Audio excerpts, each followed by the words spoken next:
Hey there, my name is Robbie Allen, and what I'm here to talk to you about today is how to measure growth and then what to do next.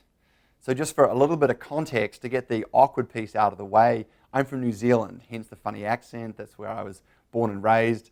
And then I came to the US for graduate school. Since then, I've been working in growth for almost the last 10 years. So I worked at Zynga on a Facebook game called Farmville, which some of you may have heard of, selling virtual unicorns, but we did a range of kind of price optimization and really one of the more analytical growth teams that I've had the chance to work with.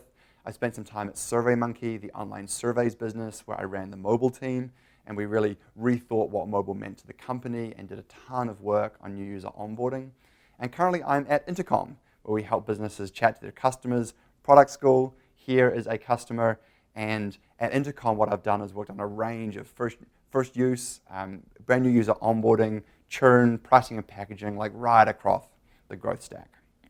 So for today, if you were to take one thing and only one thing away, it's that the role of growth is just the same as the role of product management. It's to make something people want. There's this famous Paul Graham quote that I think is perfect. The goal is to make something people want, and it's very easy in growth to get trapped into a range of metrics and frameworks and processes. And the thing that I find it's really helpful to remember is that at the core, what growth is making something people want.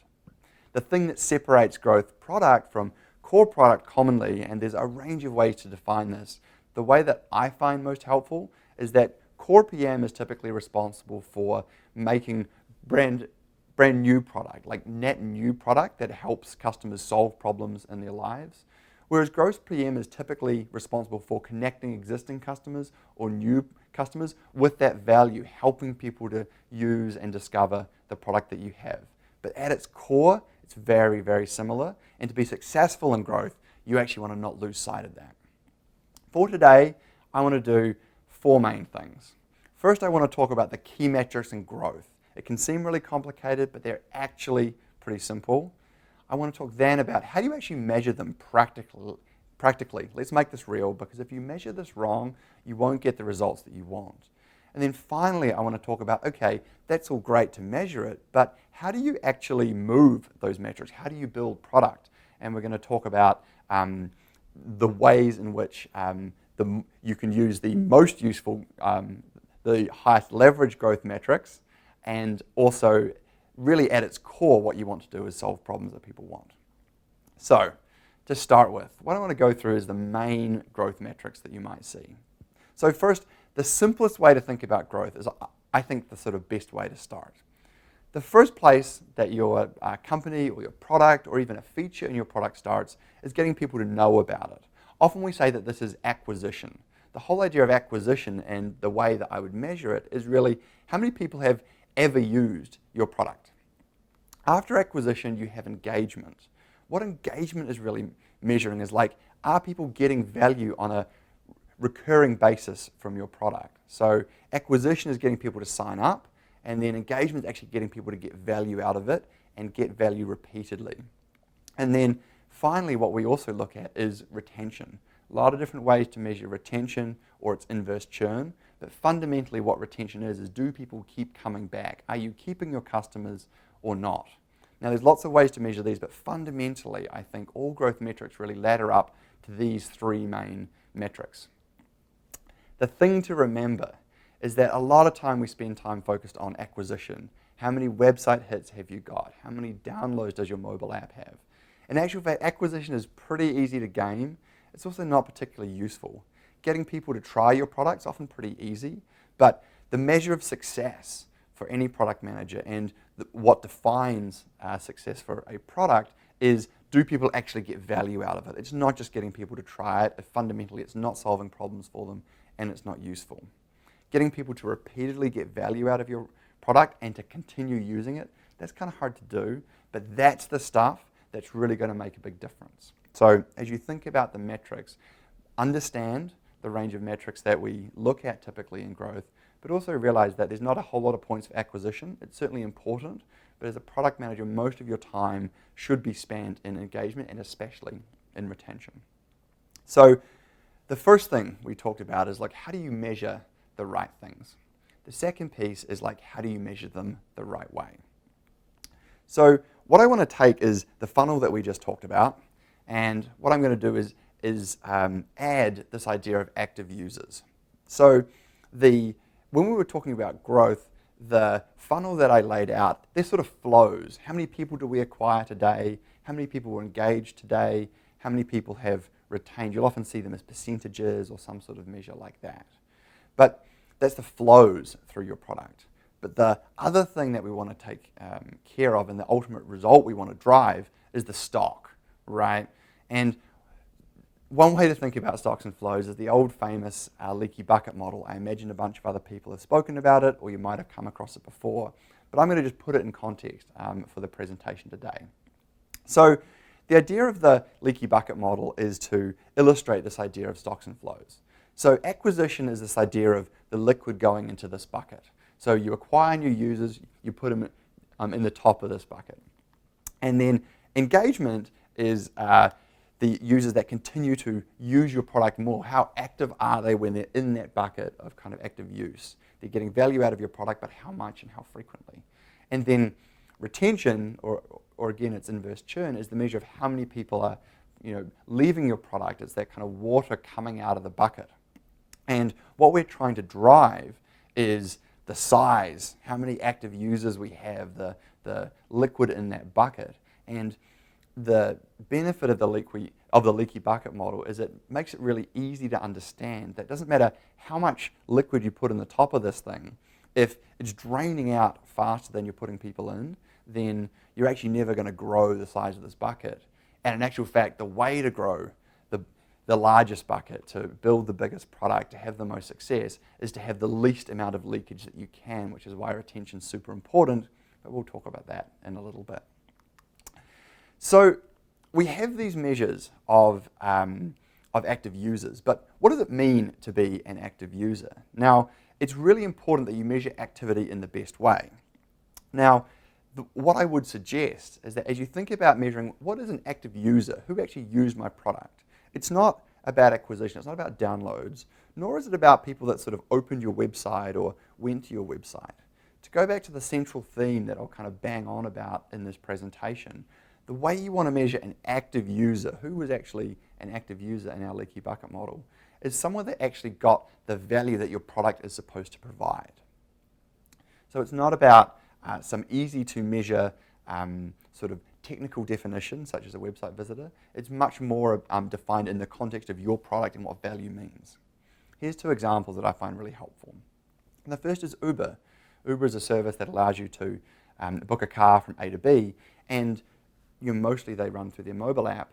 Just opening the Uber app doesn't count, right? That's not active usage. What would active usage be for Uber? Well, my thinking is it's probably how many people are riding on the service. Did you take a ride in the last week?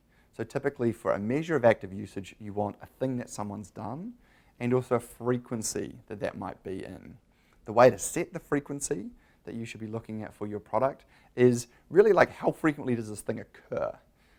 So for example, at SurveyMonkey, sending a survey is not something that people do every week. So the measurement of an active user is not going to be weekly. It's probably over a much longer time period. Whereas with Uber, typically people might use it to go out in the weekends or in evenings, and some people may commute with it. So a weekly basis feels about right for Uber. The need for transportation probably occurs at least once a week. So in that case, it's not about opening an app. It's really about getting value, which is taking a ride with Uber. If you can't get a ride on Uber, it kind of sucks, and you're not going to retain. Likewise, Netflix, a pretty common product that I imagine a lot of us have used. Now, with Netflix, the whole purpose here is consuming content, right? They have a bunch of shows and movies that you may want to watch. Again, for Netflix, logging in is not helpful. That's not value. You didn't get any value out of the product. And even browsing around, you could have spent 5 minutes on Netflix, but if it was that 5 minutes that you're looking around trying to find a show and you can't find a show, you didn't get value out of that session. You shouldn't count as an active user. And so the way that Netflix at one point measured this was saying they measured someone as active as someone who had viewed Netflix for at least 20 minutes in a week. 20 minutes, not coincidentally, is the length of time it takes to watch a show a sitcom show or something like that without the credits and without the ads. And so really what Netflix are measuring there is, look, if you've been in here in the product for 20 minutes and watched a show, that counts as having got value. And if we keep people watching shows in our product, they'll probably keep coming back. But they were excluding all the people who only spent, say, 5 minutes in the product, because the assumption being, look, they have likely just kind of been surfing around, they haven't managed to find something, they haven't got value, and so they shouldn't count as an active user. So when we're measuring engagement and measuring activity, it's super important to focus on a measure that actually correlates with getting value out of your product, not just some vanity metric like downloads or app opens or something like that. That's something that's really common, and shifting from a very simple measure to a measure that correlates with value in your product will really shift the way that you think about the metrics and make it much easier to move them. So we've talked about measuring the right things, which is super important. You also want to measure them the right way. So we measure activity as it correlates to value. We don't measure it just by some technical metric. The next two things I want to talk about is, how do we actually move those metrics? Where should we focus our time as growth product people? And then also, what are some of the ways that we can make a difference? So the first thing I want to talk about is, look, it's so important above anything to keep the users that you already have. In our leaky bucket model, the analogy of the best way to grow the largest bucket is to have a bucket that just doesn't leak, because then everything you tip in the top is going to stay there, applies to products as well. If your product's really successful and it gives value to your customers, then they're likely to stick around. And if they're sticking around, you'll find that all the acquisition, all that money on paid ads, all that kind of blog content, whatever it is that you're doing, will end up growing your business. The reality is, not everyone who signs up for your product is going to stick around. A common way to measure that is with a retention curve. What a retention curve measures is the percentage of a percentage of people who signed up. As you look over time, how many of those customers are still active? So how many of those people are still getting value over time? The shape of these curves really matters. As a product manager in growth, you'll often find yourself looking at retention curves, and there's a really common mistake that's made here. Here I've got two retention curves. The green one, we see that in every week in the green product, there are more people, or a greater percentage of the people are still using that product for the first 3 weeks. For the blue product, fewer people. Now it seems that the green product's going better, or it's closer to sort of product market fit. But the shape of these curves is a little different. If you look at it, the green, and we'll extend these a little bit more, is a little bit flatter or is a little bit steeper. And the the blue curve flattens out a bit. And if we continue this further, it's kind of easy to see. So here we are at week 6. What's happened is the people that signed up for the green product, they're still leaving. Every week there's a pretty steady stream of people that leave the product, whereas in the blue product what's happened is a good chunk of people, it looks like about 70%, tried it, said it wasn't for them, but the people that are sticking around are really sticking around. They've stopped sort of draining out. And if we continue this over time, what we see is that the kind of blue product has this really solid base of users. It's still around 30% of its sign-ups are kind of active after 12 weeks. They're still getting value from the product. They're still paying or contributing value in some way and getting value as well. And in this green product, what we see is that because there's continual churn from that product, very quickly after 12 weeks, there's very few customers left. So of all the things you can do as a product manager, every time the most useful thing is to improve retention. If you can keep the users that you already have, it's going to make a huge difference. And the thing to look for, if you launch a new product or if you launch a new feature, it's never going to appeal to everyone. There's always going to be some sort of circumstances that mean that everyone that signs up for your product isn't going to be totally a perfect fit. So it's expected that people might try it out for a little bit and then say, look, it's not for them. But what you want is a real core of usage of people that decide they really like the product. And so looking at this chart, I'd say blue probably has some kind of product market fit, whether this is representing a product or a feature, and green not so much. So you want to look for those nice flat retention curves. The final thing is to talk about, look, how do we actually beyond just specifically thinking about retention, how do you actually move some of these metrics? What's a repeatable process that you can use? And it's solving customer problems. And I want to talk about really practically what that means. What growth is not is this. It's not those notifications that you get that are "we miss you" or "please come back" or something like that. That message is totally focused on what the business wants and not what the customer wants. And they feel kind of hollow because at the bottom of "we miss you," it's not we miss you. A business often may not know its customers personally, even though that really helps. Is that what they're really saying is, we miss your money, we miss your patronage. And instead of saying "we miss you," what you really want to be focused on and sending more notifications, things like that, what you should focus on is actually providing more value. Customers will totally stick around, and you yourself continue to use businesses and kind of buy services that solve problems for you. And so rather than sending a series of notifications that are increasingly irrelevant, what you actually want to do is solve problems for your users and help them connect with the value that your product has. Great to say, but how do you actually do that? Because it can seem a long way from saying designing product features, which is what you ship, that then somehow are supposed to impact business results. Now, the thing about growth is often you're doing this whole thing backwards. So what you're starting with is a business result that you want, and then you're working backwards to design product features that will drive that business result.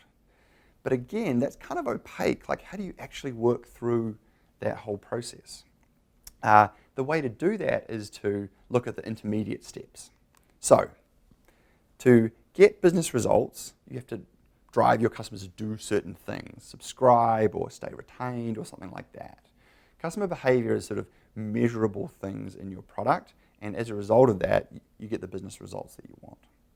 Now, the way that you drive that behavior is solve specific problems for your customers. People will churn for a specific reason. They didn't get value, they couldn't find a particular feature, they couldn't find content that they liked, things like that. And the way to create features that will drive growth is to really understand what are those problems, what is it that's keeping customers from experiencing the value of our product, and solving those problems. It's not a series of notifications, it's not a series of hacks, it's not those sorts of things. Fundamentally, what you want to do is understand the customer problems, design features that solve those problems. The way you know you've done that is you actually see the customer behavior change, and as a result, you'll get business impact. Connecting these together is often really difficult in the context of a business, but a way that to know that you're making progress is to really know that you understand why customers aren't sticking around or aren't engaging as much as you'd like in your product, to be shipping features that are intended to solve those problems. And the way you can measure success is by, hey, look, are we actually driving customer behaviors to change? And typically when you drive that behavioral change, you get people to come back to your product much more. You'll find that naturally the things that you want, better upgrade rates, better subscription growth, better retention, they all flow out of that. That's how you get the business results. But start again with solving those customer problems. The questions you can ask at each stage is really specific questions you can ask. So if you want to drive a specific business result, so maybe that's a revenue growth, what are the customer behaviors that I would need? You do some analysis to understand the behaviors that would drive that particular business result. Once you have the business result, or the customer behaviors you want, you then will do research, talk to customers to understand, well, why aren't they behaving the way that I want to right now? And what might induce them to behave that way? And then once you understand the problem, customers can't discover the settings page or something like that, that's a really tightly scoped problem that you can go to your design team and say, hey, we got a problem that we've got to solve. And then you can design that a feature, you ship it, you measure results in terms of the customer's behavior and business results, and then once you've solved that problem, move on to the next one and the next one, and that's how you stack together a series of growth initiatives, which in sum can have really huge impacts on the performance of your business and, as a result, your own career. So, at its core, growth is just the same as regular product management. It's all about making something people want. What you want to do is understand the customer problems that are getting in the way of your customers using your product and sticking around and solving them. And the way that you can measure that progress is by looking at the customer behaviors that you're driving and continually kind of iterating by understanding the problems that your customers want to solve. Thanks very much.